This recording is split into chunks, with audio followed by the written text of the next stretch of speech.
Okay, cool. All right, we are live. Sorry for the technical difficulty causing the delay. We were trying to set it up so that we Okay, could. cool. Oh, I'm coming through multiple spots. All right, we are live. There we go. Sorry for the double sound as well, everybody. Still learning how to do multi-streaming right now. If you are watching us on Facebook, we highly suggest that you go over to the highly suggest you go over to our Twitch channel, which is twitch.tv/crowdsourcepolitics. Give us a like and a follow on that. It'll help us reach affiliate much quicker, and then we'll actually be able to help make this podcast self-sustaining. This is a new thing for us. We are currently doing. Oh, wait, it didn't switch for both, did it? It did not. All right. We are currently doing these new pre-shows where we do a live episode, a live like kind of question and answer, kind of a recap of the events that happened before since the last time we were live. So this is a new thing for us, and we're trying this out, and we hope you guys enjoy whatever content we end up making from this. On today's show, we're going to be talking about, as the title suggests, COVID-19 conservative virtue signaling, redux, and other news. So we're covering news events that have happened in the last 2 weeks since the last time that we were live and did the COVID-19 podcast, where we talked about the virus itself and kind of how various governments around the world basically were handling it at the time. That was about 3 or 4 weeks ago. So today, that's what we're covering, and hopefully you guys can see and you'll be able to hear all the little videos and stuff that we're playing, and this is going to be a new thing. So, Nikki, what are your initial thoughts on the whole rigmarole with all these conservative groups I kind for of all think these? that they're being organized somewhere, which sounds so conspiracy theory, which I am not. But when Alex Jones shows up and Breitbart shows up, and then it's pushed on Fox, I kind of think maybe it's coming from one central place. All right. If you are trying to message me while we're doing this, it's coming through with dings and stuff on the podcast. So please try to refrain from directly messaging me. Message in the chats, and then that way we can have everything kind of up and going on the various chats. We're sorry about the multi displays that we're seeing right here and everything like that. It's just, it is what it is. Nikki, thank you for your point about the whole Fox News and right wing media putting it out there and letting people try to make their own choices, kind of with a little nudging and stuff like that. Mateo, what are your initial thoughts on the protests that we've been seeing across mostly the Midwest at this point? Well, Nikki's actually right. It is promoted heavily, I think, by the Michigan Freedom Fund. It's a conservative group, obviously, but they have I mean, it might have nothing to do with DeVos, but I know they're just kind of tied to the DeVos name. That might mean something. It might mean nothing. But she is right though that this has been organized.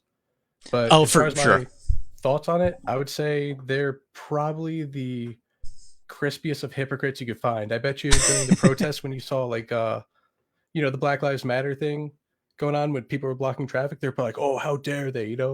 How absolutely outrageous this is. And now, I mean, there's no way to say these particular people were, but if I had to bet, I would say they're big time hypocrites for blocking traffic for this over something stupid. No, for sure. I mean, you had the Charlottesville protest that made all before the Charlottesville protest that happened for promoting we'll call it neo-Confederate history revisionism, where they're making memes of like, well, Black Lives Matter all there, well, all lives splatter. Like, it was just ridiculous with kind of the things they were promoting as like, follow the law, don't if you don't want to get arrested, don't break the law. And here they are, all violating various different governor orders and things of that nature. So I totally agree with you about the hypocrisy thing.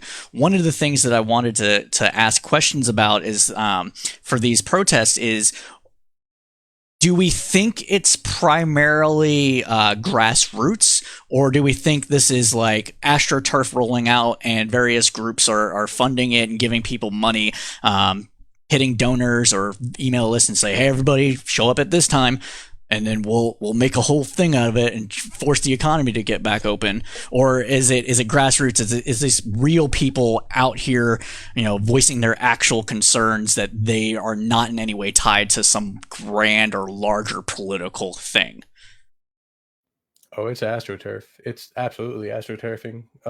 Like I said before, what Nikki was hinting at too, the Michigan Freedom Fund, they're a huge organizer of this. Sure, it's real people out there. I mean, you can't have a successful AstroTurfing campaign without, useful people. But yeah, it's hard to say that this just kind of sprung up through everyone's own community. Okay. That's totally fair. I do somewhat question the narrative on a whole, and that's primarily because I'm originally from Indiana, and I could very much see people, at least conservative-minded people in Indiana, being like, "Hey, I'm about to lose my house. I'm about to lose my business. We're having the government shutting everything down. There's not a lot of cases where I live. Why are you punishing me? I need to work in order to provide for my family and that sort of thing." So is it kind of like, do we think it's all AstroTurf, or do we think it's kind of like mostly AstroTurf with a little bit of, actual people involved? Well, like I said, I mean, you're always going to have to get people to join in, so it's always both. But I don't think this would have really happened without any kind of moneyed interest or organized backing. When Okay. Alex Jones shows up, I mean, I was going to say the same exact thing, actually. Like, he's a PR guy. He heard about something going on. There's no way he just showed up and, oh, look at this. It just happens to be this major event. There's a lot of work behind this. There's a lot of talk, and it's a political rally, really. This isn't a protest. This is really a Trump rally. Who brings a Confederate flag to protest? We have some disagreement with people in the chat. Jason McCombie is saying that he knows people personally in Michigan that support the movement, and Elizabeth Andrews saying it's real people that are involved. So if you guys in the chat have some examples that you want to share with the wider audience, please do, like as you are right now, please do so, and just try to get our attention. If one of us is not paying attention to chat, I'm navigating multiple windows here, so but yeah, I think those are fair points, to be honest. I tend to see it as largely AstroTurf, simply because a lot of the people that are out there, if you see the ones that go to the media or whatever, they're from an amalgamation of far right wing groups. You had not Patriot Prayer. You had in Texas, you had Texas Freedom Force, which is a quote unquote grassroots group, but they're far right. They're highly political. They try to make everything into a political ploy in order for them to get their message out there. And I want to say it was and there was another group, Michigan, I think, or something. We already mentioned the Michigan one, but there's other groups and things of that nature where it's we have some people googling AstroTurf right now. So and rather than have you guys Google it, AstroTurf is basically fake grassroots. If you know what AstroTurf is in real life, if you compare that to what we have inside activist communities and circles and things like that, you can kind of get the thing. It's basically rolling out fake grassroots to get people to make it look like they have more support than they do. And it can range from anything to hiring protesters directly and giving them a script to read from, to political interested groups that already have a huge amount of investment into a certain narrative. What Russia was doing too. They were just kind of pushing groups to do what they want them to do in a way. You don't have to actually side with. Sorry, it looks like it's all good. It looks like Sean joined us in the chat. Sean, just for today, because I had everything set up, could you leave the chat for us. Nothing personal or everything, but I only had everything set up for 3 people, and it's moving things around. But yeah, for sure. What else? Let's see. I agree with Alicia. I think it is a mix as well. I think that there are groups that are organizing these, and then there's regular people that, just come and join. Yeah, I No, think we for all sure, agree on definitely. that. Like a successful grass or astroturfing needs real people. Like you have to corral people to do it. I mean, I guess it could all be actors, but that's kind of that sounds like something out of a movie. Right. That's a Crisis lot act. of paid actors. Yeah. So right now I'm going to go ahead and start playing some of these videos from various protests, and we can comment on them as we see fit, as well as put other pardon me, and we'll put talk about other things as well. We're going to go ahead and start with the Michigan one. I think the Michigan one's the most prominent protest that has been nationally televised, just because the sheer amount of people, the connection to DeVos, and it being one of the more restrictive lockdowns. Please let me know in the chat if the volume is too high, and we're going to go ahead and put it on a playback speed of 2 times normal speed, because it is a 50-minute long video. I'm going to skip some and put on How long are we watching? We're not going to watch the whole thing. We're just going to show some examples of like what I tried to do when it was you and I doing this a couple days ago. Just watching some of it. So actually, I'm going to play it at normal speed, and what I'll do instead is skip around. So this is like one of the first people that they interviewed. Michigan, I think this is from Michigan Public Radio. Yeah, Detroit Free Press, my bad. Interviewed some people out in the streets of Michigan, blocking traffic, as you can see. Absolutely wonderful. How are you today? Your voice cut out. I stopped talking. Oh, sorry, I'm watching the wrong feed.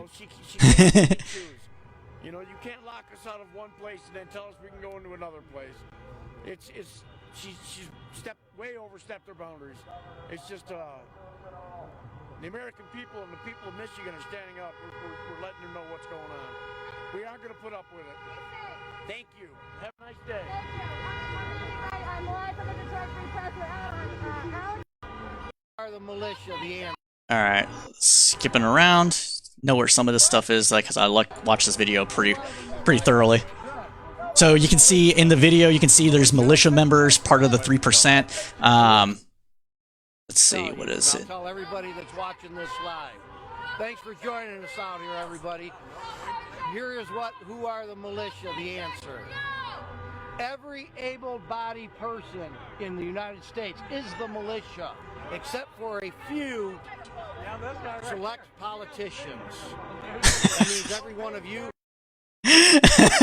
Did you guys hear that?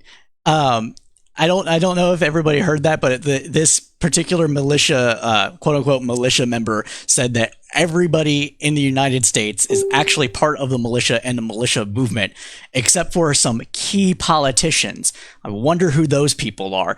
Couldn't guess it. Have no idea. Nancy Pelosi, Chuck Schumer.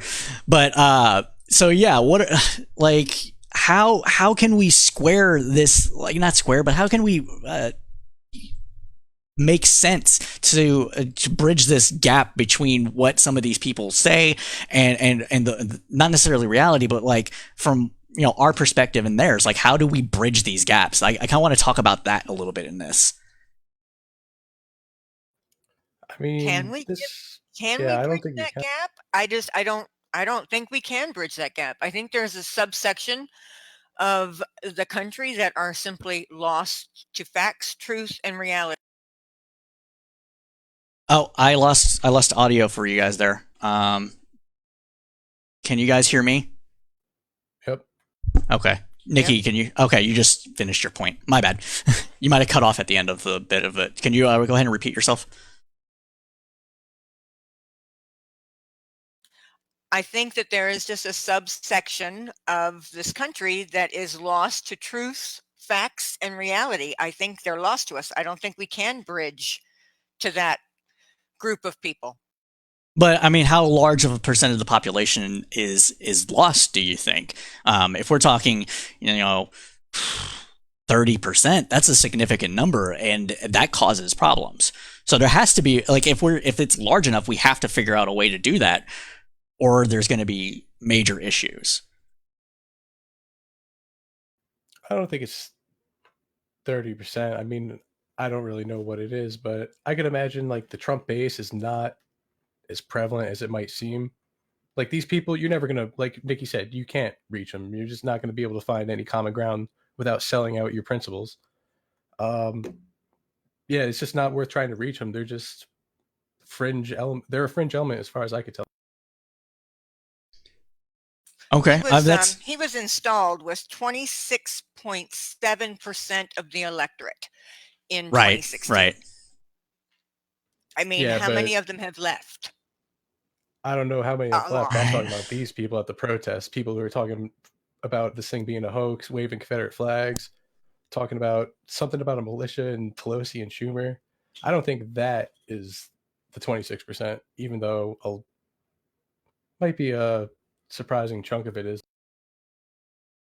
Well, I think that he's lost a whole hell of a lot of that 26.7%, because I think in there was people who said, we're going to give him a chance, let's give him a try, and now he's a known entity, and those people are repulsed by him, and they're not with him anymore. So I think maybe of that group, maybe 12%, maybe. Yeah, I hope. We have some comments. Yeah, I don't know. I don't know how much of they're actually lost. So I am concerned, but I understand your guys' points. We do have some people in the chat. Elizabeth Andrews says that she knew a bazillion people like the guy that was just in the video, and they still think like him and think the South will rise again. People are saying neo-Confederates and stuff like that nature in the chat. Let me look over and see what's going on in the Twitch channel. Nothing's going on in Twitch right now because people are barely watching it. We're not famous yet, no. And so, like I said, guys, if you're just now joining us, we are going to be doing these live pre-shows where we talk about a various newsy topic. Before we record our episodes. We record our episodes on the first and third Sunday of every month, if people's schedules are good. And even if people's schedules don't, then we'll go with what we have. If it's just me talking, or if it's me, Mateo, and Nikki talking like today, we'll do that. But we are going to move away from Facebook and start streaming to Twitch. And the reason being is that it is simply easier to monetize Twitch than it is to monetize Facebook. And we want our podcast and the growing media presence that we are creating to be self-sustaining, and we can't do that if we don't have a way to get commercials and things like that on our channel in order to make that kind of money. It's not much money that we need for self-sustaining, but we are starting to invest a lot of our own personal resources into it. I've bought a green screen. As you can see, that this is the stuff that's back here is actually on a green screen, and things of that nature. I have to get a new camera. I'm using my phone right now. It's good, but it's not quite great. Sort of stuff like that. Our podcast host itself is actually, it's not free either. So it's just things like that we kind of want to make up for. And if we're on Twitch and we get 50 followers and we start doing this on a regular basis, we're good. We don't have to beg for money or go or do anything like that. So again, if you like your content that we're sharing right now, please go ahead and go over to Twitch TV/crowdsourcepolitics and give us a follow. It'll help. All right, so let's go ahead and skip through this video a little bit more. Let's see. Here we go. Let's survive this guy. Actually, no, I want to. There's actually a counter protester here, a Bernie counter protester. So I want to get that perspective. Here he is. All right.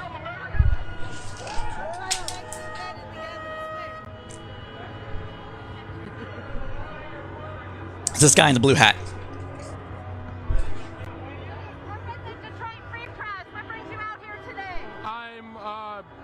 Counter-protesting the protesters out here because I feel like this mass gathering is obviously unsafe. That's why I'm trying to stay away from as many people.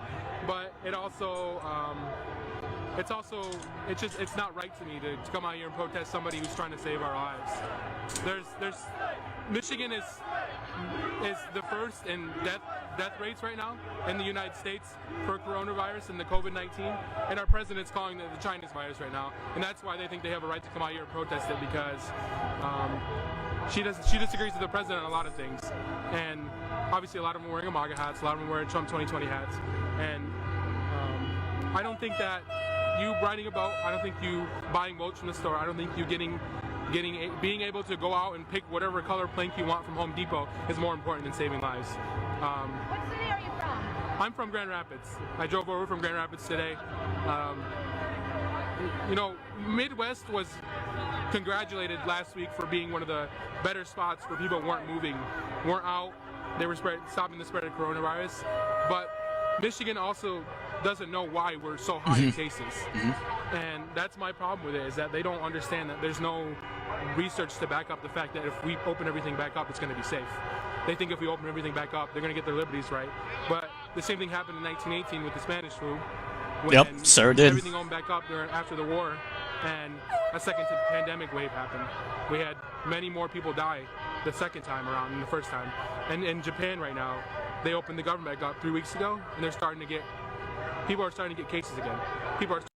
And I think that's a great important point to make here, is that people don't understand that, just because you flatten the curve necessarily doesn't mean that it's flat forever. You still have the downtrend for flattening the curve is much slower than it is for the rise of the apex, and you will be getting more and more cases as it slowly goes down on like a very not steep but a shallow slope. And if you open the economy back up in instances like that, it's just going to spike right back up again.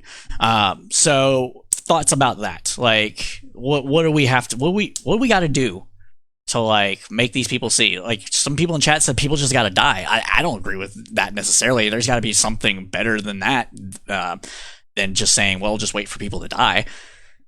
There was a parade after World War I back during the Spanish flu epidemic, and I think a lot of people it's the same thing as that. They just didn't really buy it, and then they all got together and it just spiked. It created a lot of problems. Maybe that you could show them, but I mean, I also kind of believe that people would have to die for these people to actually realize that, hey, the curve was flattening because of what we were doing, not just because of some automatic time expiration date. That's such a shame, man. Dang. That second wave of the Spanish flu killed more people than the first wave as well. True. Probably because of idiots like these people. Exactly. Yeah. So I think we covered Michigan pretty well, and I think we got a good perspective on it. I want to play a video really quick that Mateo actually shared with me for the healthcare workers pleading with people to please stay inside. So I want to play that for y'all in order to get that perspective as well, and then we'll continue on to other things. Where is it? People, I have something to say. I work for Sparrow Hospital. How can I do my job if y'all idiots are blocking up the ways to get to the hospital? There are people dying every minute. And you guys, Trump supporters, want to block up everything and don't care about nobody else. What if it was your mother? What if it was your father? What if your infant son or daughter gets sick because you decide to go around and open up the windows so your kids and your family members can hang their heads out the window to support something that you have no business to do? So yeah, the healthcare workers, in my opinion, is completely correct. he is exacerbated with the whole people protesting and blocking traffic. That goes to say to some of the hypocrisy that we talked about earlier with the whole if this was anybody else protesting, then they would be screaming for all lives splatter, get the fuck out of the road, stuff like that. So thoughts? That guy was a healthcare worker trying to get to work too. Like this is like what these people were actually doing. Like this is the result of their like political rally. That's really what it is. You see how many Trump signs there are out there? That is a political rally. These people don't know enough to know what they're even protesting or trying to make it look like they're protesting. Yeah. And there was during the I saw a slight video of an ambulance trying to get through traffic during one of these protests, and that was the biggest thing that the people complained about with Black Lives Matter. Is like, what if an ambulance has got to get through? Exactly. Well, you're going to cause someone to die, and they're doing the exact same thing, and they don't seem to care. They just don't seem to care. Protesters said that didn't happen, Anthony. Oh, okay, sure. So we've kind of beat up on the Trump supporters a bit and the whole protesting things that are going on right now. I think it's important to look at kind of all the mess ups that government has had during this COVID-19 crisis that we're in. And this next video I'm going to share with y'all, it's fairly quick, but it is heartbreaking. I think we should just watch it. So I'll go ahead and play it right now. On you, Mayor de Blasio. I say shame on you. I know you, Mayor de Blasio. I know your wife. I know your family. You've come to Harlem. I have served you. I am the owner of Harlem Seafood Soul. You know I know you, Mayor de Blasio. And this doesn't make any sense. If you gotta designate somebody to come and get these bodies out of here, these people that die at home. People are dying at home at an alarming rate. How dare you make us have to deal with that? After living there with the body for days. How dare you, Mayor de Blasio? You can't blame that shit on Trump. You can't.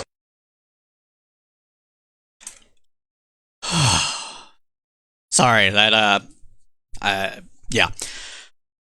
Oh my God. Yeah, the woman is actually well respected within her community. She's been a great help to people. Like she said, she runs a restaurant that's very popular, and her husband died 2 or 3 weeks ago. And when they called the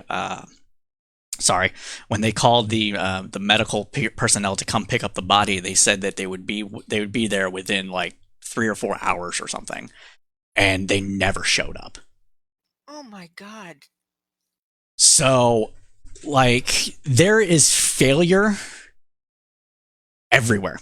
And I don't want to say it's just Republicans, because clearly with something like this is a failure in New York City, a Democratic stronghold that this woman had to. Sorry, I'm actually getting a little emotional. This woman had to endure having her dead husband in her house, going through the decomposing process, and had no one to help her until weeks later. So this is like, how can governments just do better in times like this? Like, why was this person failed on? Why do we think this person was failed on such a grand, not necessarily grand scale, because it's heartbreaking, but but on this level, like, why were they failed? Why do we think they were failed? I don't know if anything, if there were any missteps along the way, but right now the system is just totally overloaded. For all we know, they could have been working around the clock, going after body after body after body, and that's just how backed up they were. I'm not sure that's if true that's too. actually the case, but I would say this is a little extraordinary. No, that's a reasoned position to take, and I can't fault you for it. I can kind of agree with that. We have some people in the chat saying, blaming things like bureaucracy, low income neighborhood, cops just don't go there very often. Yeah,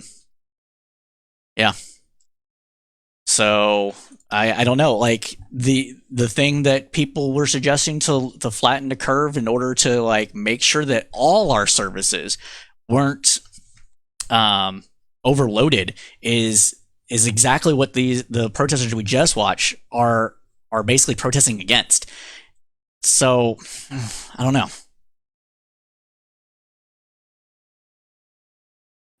Yeah, it's hard to really. I mean, it could have been a failing on some level too. Who knows why her husband's body was there for so long? But, Right. You know, just the one that sticks out to me is that it's just an overloaded system at the. I agree. I think it probably has to do with an overloaded system. I mean, when you have trucks, refrigerator trucks that are stacked with bodies, there's not enough people to handle the influx of bodies. Yeah. Yeah. If I That's, could find the footage, they have some aerial views of Hard Island in the Bronx, and it's a mass grave. You should see it. It's just like damn. it gives you some real perspective at how many people are just dying from this. Well, okay. Where did you say that was? Hard Island in the Bronx. Hart Island or Hart Island? Hart, like Hart. Gotcha. You mean the graves of the people who didn't have their bodies claimed? Yeah, I believe it's the ones who weren't claimed. Can you imagine anything lonelier than that? You die by yourself and then nobody claims your body? Jeez. I just found it on Washington Post. God dang. Yeah, I think the guy who actually got these photos, if it's, I'm pretty sure only one guy did this. He got in a little bit of trouble. I don't think he really had permission to fly over this place like that. No, I totally didn't. But yeah, it's loading right now, and I'm not gonna wait too long for it. But you can just see in this video, if you can see my cursor, it's just rows of caskets that are being buried right here. Wow. And that really puts it into perspective. But like, I don't know. It's like people think it's not happening in my community, so why should I worry about it? Yeah, I saw somebody on a thread last night saying nobody I know has died. It's all a great big hoax. And I don't understand how we can get to this point with 40,000 plus people dead. And there are still fucking idiots who are saying it's not really happening. I don't. People just like to turn this into a political thing. Like, it's ridiculous. You could almost see where people are voting based on like certain reactions to this corona stuff. Well, I guess like that takes us. Like, oh, go ahead. Sorry. Just want to hurt us or something with closing the economy down. I'm not really sure what their reasoning. It's all a mass conspiracy to implement the socialist communist agenda so Obama can come back and rule us all or something. At this point, man, I love Obama to come back. Me I mean, at any point I kind of did, but you get what I'm saying. Right. And for people that might like, you wouldn't consider yourself liberal, right? Like, I'm sorry, like Democrat is what I should say. I'd say I'm a liberal Republican, even though I'm not a Republican since 2016. I'll probably go back for there, sure. But when I call myself a Republican, it's probably very misleading. Like a lot of people out there probably get the wrong idea. Right. Like I'm an Obama Republican, if that makes any sense. No, I can see that. The far left would very much agree with you. So I guess this brings us up to our next point, which is the next thing I wanted to talk about, which was these liberate tweets that we had that I shared to the group that everybody kind of commented on and things like that, where Trump tweeted out like at 12 o'clock in the morning, and then again at like 8 or 9 o'clock the next day, saying liberate Michigan, liberate Virginia, liberate what was the other one? Maryland. I don't remember. There's three county or states he said, and then these protests erupt, or it might have been concurrent actually for timeline. And like, what does that do to the body politic when you have the president of the United States demanding that these states be liberated, and basically going counter to everything that we had been told that Republicans hold dear with federalism for the past, my entire lifetime, we'll say, so 30 years. especially since it was 24 hours or less after he went out and did his very solemn tone as he read from his little script about how everything had to roll out, in a calm way, in an organized way. And less than 24 hours later, he's telling the Proud Boys to go march in Michigan. Right. Desi says that it's very problematic, or Desmi, sorry, says it's very problematic. Elizabeth saying that it's trying to deflect blame from himself to the governors. I couldn't agree with that. What else do we have in the chat? I don't see anything else in the chat. So, Mateo, what are your thoughts about it? What's the question exactly? His whole liberate comment, where how does that impact impact the ridiculous. But how do you think it impacts the body politic? I think it just puts a battery in the back of these people who want to pretend that these stay at home, I think they're not even orders. I think it's more like just guidelines are somehow like a tyranny that we need to fight in a way that like almost like we need to liberate ourselves. Like that's, I don't know, it's nonsense. Yeah, there's definitely some of that. I know that some states have stricter stay-at-home orders than others. I've been debating people all across Facebook over these issues, trying to understand exactly what people are being denied doing. There have been broken up gatherings for churches, like I think it was the Kentucky governor tried to get the sheriffs to go to like this one church that wanted to have like 1,000 people show up for Easter or something. He wanted people's license plates to help track like infection rates that might spike from this. I think that sheriff told him no. I want to say it might be Pennsylvania. Jason McCombie, he's been talking about it a lot in the group. He could probably chime in on this, but I think they have stricter guidelines for it than the state that I live in, which is Texas. Texas has been kind of lax. They do have no gatherings. They've closed down restaurants for sitting down and eating, but I can still go to Home Depot and pick up gardening equipment or what have you. It's not like they're shutting down every single business that comes up. So I think that the breadth of the United States, or I'm sorry, the many different ways the United States has handled this makes it a little harder to talk about on a national level. But I just don't see it. I don't see that people, like there's been people that have complained that they can't even go outside. I'm like, what are you talking about? There's literally nowhere in the United States that I know of where people are being arrested for taking a walk. Jason was saying Liberate is his way of pushing support for reopening the economy. And I guess, there is a little relativity to how we all use words. And maybe there's an extent, like there's a shade of that in there, but it's still dramatic language. Yeah. Like putting that type of dramatic topping on it is just, there's plenty of ways to convey that same message. Yeah, I could see it being a rhetorical flourish, but at the same time, knowing exactly the staunchest supporters that the president has, and people talking about watering the tree of liberty with the blood of patriots. Right, exactly. The word liberate is kind of, I mean, it's hard to make that mistake by accident. And there's people out here, in these different protests, like militia movements and stuff, that are like definitely saying, no, it's time to take up arms against our government so we can take back our rights. So, yeah.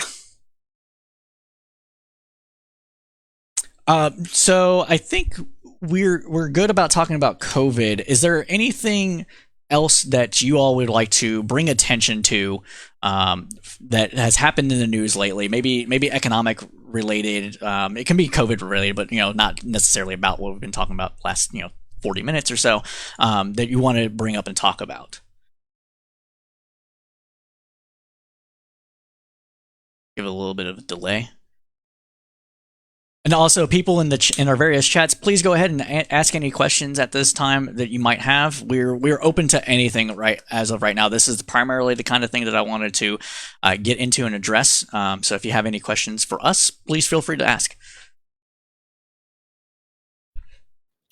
What I thought was kind of funny was how many states deemed liquor stores essential. I know it sounds silly to point at, but it's just a little weird. That probably helped these people kind of brush off these True. these stay-at-home suggestions, probably because they're like, well, liquor store, what are you talking about?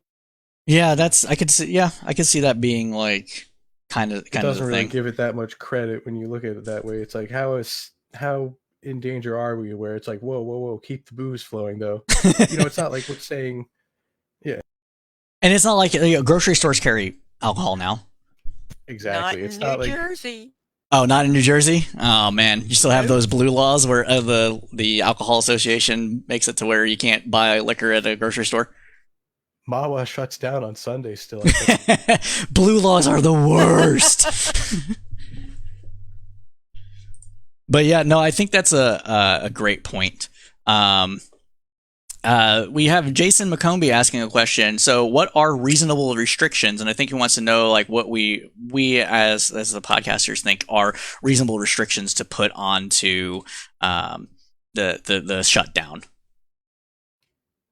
I think making people wear masks is a pretty good one. Not even, they don't have to be N95s, just something to kind of diffuse the particulates that fly out of your mouth when you cough, breathe, any of that stuff. Sneeze. Right. You don't have Yeah, to it go was too hard with restrictions. The schools also makes kind of sense. I mean, Yep. the way people are so packed in there too, it's a breeding ground for any kind of airborne disease. And kids are carriers of viruses. Let's be real. Yeah, they don't care too much about soap. their main two functions are growing, being chaotic, and carrying disease. I'm kidding. Kids are great. I think another reasonable restriction, and I don't necessarily 100% agree with the way that Texas has handled this, because like a lot of the more conservative southern states, it took longer to address certain things than I would have particularly liked. But I think the way Austin itself handled it, they canceled South by Southwest like almost immediately. South by was scheduled to go on the 7th or 8th of May, and they canceled it on the Wednesday before. So nobody was getting refunded or anything, but they looked at it and they're like, we can't do this. This is going to cause too many issues. And Austin has actually not had a ton of cases compared to the rest of Texas, and I think that's primarily because Austin's a huge tech hub, and so Dell and Apple shut down their operations and made their workers work from home. Starting, I want to say it was the last week of February, and then IBM followed suit the first weekend of March, and the rest of Austin tech and that sort of thing kind of followed suit after the mayor declared a state of emergency, or a city-wide emergency rather. So I think those kind of restrictions where, don't have more than 5 people in a restaurant at a time, do carry out only, delivery only, try to get social distancing within stores and that sort of thing is all fine. Shutting down non-essential businesses. I just recently moved into a new home development, and our show home people live pretty close to us. They shut down and then they reopened, but they haven't had anybody go in there. So I think, you don't necessarily need to do real estate right now. Sorry, Art. I know he's it's not needed right now, and I'm pretty sure he would agree. So yeah, like I don't understand a lot of these protesters saying, I understand their concern, but I just don't think that saying all these businesses are essential and demanding to be reopened is necessary. If we had, like a federal response where it was kind of organized and we knew what was going on in, say, the end of January, any point in the entire month of February, and there was actually a leader there who kind of did this as an overview, I don't think we'd be in this mess right now on every. You don't think we'd be in this mess on every front? I'm sorry, you broke up there for a second. Sorry. Yes, on every front. Okay. No, I can agree with that. So I think the last thing that we should talk about is kind of some of the economic measures that various groups have been pushing in order to deal with COVID-19 in general, in order to lessen the negative economic fallout from having shut down in order to save lives. everybody here knows that the checks have finally started going out. People started receiving their money. What do we think of the measures taken so far with the SBA bridge loans to small businesses, the stimulus checks, and the increase in unemployment benefits to help people weather this storm? Well, the SBA loans, we need to do a lot more there. That got taxed out right away, didn't it? What do you mean? Oh, yeah, it definitely Just got depleted. Yeah, they basically said if you need money, come and get it, and they didn't have very many restrictions on it. So they ran out like a week or two. Yeah, So they're gonna need a lot more there. Unemployment is a good thing to, if you keep it like, I think, are they doing 100% now, or is it still up to the states? I'm not entirely sure, to be honest with you. I didn't know if the Still feds were up to the stepping in or state. not. Yeah, I think it's still up to the states to a degree. I know that Florida, I posted that article about block grants, Florida.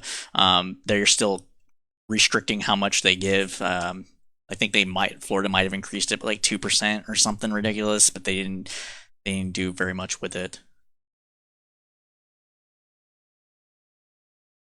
Thing with Yeah, they're these still gonna need. the SBA loans, when places like Ruth Chris's steakhouses are getting that Right. kind of money, I mean, it's people who have, or companies that have an existing banking relationship. That's not mom and pop Italian store in Collingswood down the street from me. Yeah, the franchise system definitely puts a monkey wrench into this whole thing, because technically every single franchise is its own small business, so that they as individuals can apply for loans in order to get the money and don't have to go to the corporate to make those bridge payments for anything. In fact, oftentimes they owe corporate most of their debt. The corporate offices own most of their debt. So, yeah, it's one with franchises. It's one giant sucking sound of money just going into these small a single individual might own 3 or 4 restaurants, or maybe even only just one. That's how they make all their money. They're every day, Monday through Sunday, punching the clock, and they might take home $40,000 a year or something, maybe more with like maybe Ruth Chris or something like that. But they're not getting a ton of money, but then they have to apply for this loan to make sure that they're taken care of, and then turn around and send a lot of it back to corporate. I think that's scuzzy, to be honest. Well, I mean, that's kind of the deal.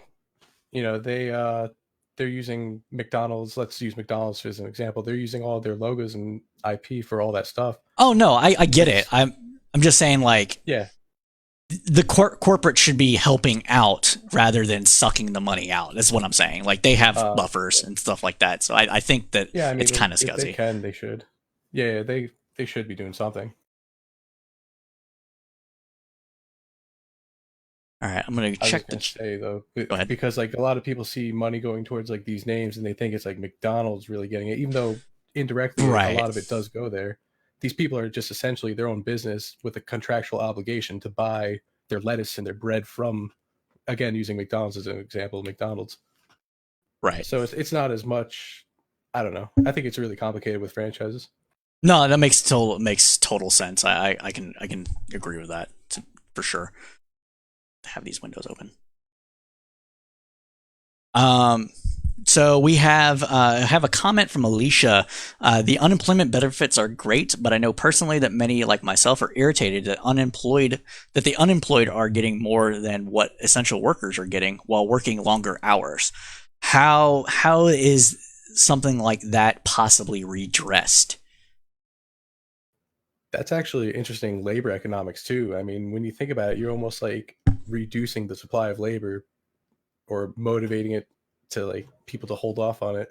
Right. I mean, I don't think that's really what's happening, but I mean, to an extent it could, especially say one worker looks at their friend who's making more than them just doing nothing. They're going to be like, well, I want to collect unemployment too. It's got a psychological effect to it. For sure. I would say that I personally don't care that the unemployed are getting more than essential workers. I mean, okay. Let me take that back a little bit. The essential workers should be being paid more. Everybody on the lowest economic run should be being paid more. Correct. Everybody. So if you're working, you should be making a living wage. That's my personal belief. I am not concerned that right now people on unemployment might be making more money as kind of a higher tier of level of care, simply because, one, like I just said, I believe that the essential workers should be paid more and they should be demanding it and we should be demanding it. But also, the less people working in necessarily non-essential jobs, for instance, not everybody that works at a fast food restaurant, don't get me wrong, they probably need the money more than anybody else in the fucking world. Don't get me wrong, but they don't all need to be working because demand is way lower than it usually is. So if they're making more money than their compatriots, that's less people working, that's less likelihood of people getting the disease and spreading it to other people.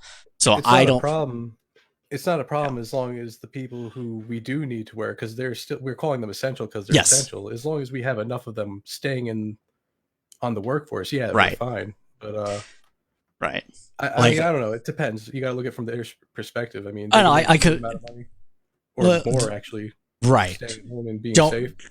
I hope no one misunderstands me. I do not think that this should be the case, and I think that they should be being paid more.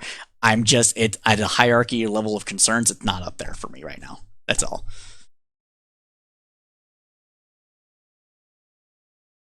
What else? So we got another question. Should protesters of quarantine be arrested, or is that doing more harm than good? I mean, not for lawfully protesting. You could probably still protest legally, but if you're blocking the traffic and everything, throw whatever kind of charges you can at those people, whatever civil charges you can.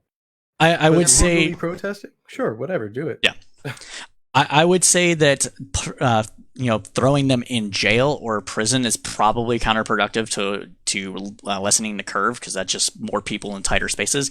That's something we didn't talk about. There's a ton of jails and prisons being just overrun with the virus right now, and riots and things like that. But actually, I would be mad if I was a prisoner and I had to deal with something like this. Like, it's just, it's got to be so scary to be in. So I wouldn't want to see them go to prison or jail. A civil fine, especially if they're blocking traffic and if they're violating things, I would be comfortable with, but only if they've not been permitted and that sort of thing. I think it's more along the lines of, if you're out and about and exposing other people, that is my primary concern, rather than it being a violation of protest ordinance sort of thing. So, I would say that not necessarily arrested, but definitely some sort of, maybe a civil penalty for violation of stuff like that. Yeah, I would say civil fines are fine. Yeah, but that's only for certain things. Like, I feel like a guy standing on the sidewalk with a sign that says, right, I love the Confederacy, Trump 2020, and then in fine print it's like, oh, this COVID stuff is an issue. Right. He's allowed to do that if he wants to, if you ask me. But block traffic and screw you. Yeah. Jason's saying that peaceful protesters have been arrested for violating quarantine. And like I said, I don't necessarily agree with that. But this is one thing I'll disagree with him on. He's saying that also, while observing social distancing, every single protest video that I have ever seen in any of this, people are getting way too close to each other. They are not following the protocol whatsoever. Some of them are hugging. Yeah. I mean, it's ridiculous, walking with their arms around each other. Yelling is kind of like a light cough, a light sustained cough too, when you think about it. It's not, they're not following protocol, because they don't take it, and let's be real, most of them are not taking it seriously. We had another comment, and this is something that we should probably talk about, is that essential doesn't mean you've got to report to work, quit and just collect unemployment. I do believe that is not correct. I believe if you quit your job, even right now, you cannot get... Oh, in New York you can? It depends. You have to quit because of COVID, but I mean, obviously, anyone worth their weight in salt is going to know to say, because of COVID. Right. Okay. Which, I mean, it's the worst thing, because we should be protecting those people. Exactly. That's what I'm saying. Like, there are trade-offs though that have to be considered. Okay. So that would be on a state by state basis. I don't think the federal government necessarily is had signed off on that. But I like I said, I don't. In a general perspective, if you quit, you don't collect unemployment. If there's been circumstances like Mateo just said with us with different states redressing that, then that's fine. True. New York's probably a lot more generous than a lot of other states. Yeah, Florida. Yeah, cool. It's like Elizabeth said this. She lives in Florida. I'm pretty sure she knows how much her government is not. They hand you a gun. Go out, boys, and fight the COVID. We have a boa constrictor problem. I got you some employment. Oh, and that's one thing that I actually wanted to mention now that you said it, is that a lot of these people that were protesting said, we need to work, we need our jobs. And as far as I know, Grubhub needs more workers. DoorDash needs more workers. Like, yeah, isn't that so it's not like you can't work. Find a job. Yeah. Exactly. Grab those bootstraps real hard. grab them so hard that your toes break through your shoes. Do we have any more? There is about a 20-second delay for the chat, so we will have to give some time. But is there any more questions that the audience would like addressed before we call it a night?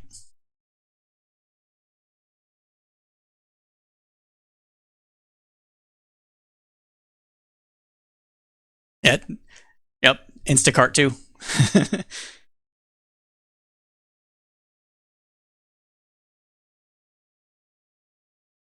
Jason, I don't know what is absurd because of the delay. I don't know what you're referring to.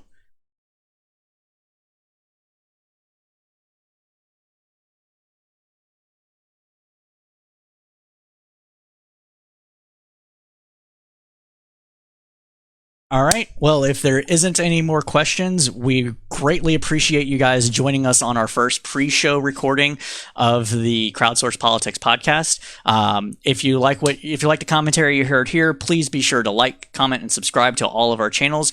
Be sure to head over to twitch.tv/crowdsourcepolitics, which I'll post in the group again after we officially sign off, and sign up for an account and give us a follow.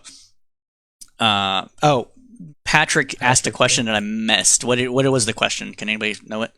I don't want to be a dick. Would opening the economy be good for poor people? Oh, better. Good question. Money for staying home. Patrick, thank you for bringing up the question to us again. I didn't want to be a dick. I just didn't see it, to be honest with you. Navigating multiple windows. Yeah. So. Would opening the economy be good for poor people? It depends on what you mean by good. So if we're talking about in the United States where we're not going to give people a UBI and don't necessarily care about people dying, then yes, because the implications of not getting them back to work without these things is that they're not going to be able to make rent payments or buy food, not to rely on government and the generosity of strangers in order to meet their basic life needs. But I feel that is a false dichotomy. We should not be letting anybody get into that situation, one, ever, but two, especially now during a pandemic where the government, various state governments and the federal government telling people, please don't go outside, please don't go to work, this is killing people, do it to protect Nana. So I would say that it would be better if everybody, instead of protesting to be going back to work, would actually want to protest to get, better unemployment insurance or a UBI or, debt, not forgiveness, but putting debt payments on holds or rent payments on holds and that sort of thing. I think that would be the better approach to it rather than opening the economy up too soon and causing another spike in infections and overloading the healthcare system and causing more deaths that way.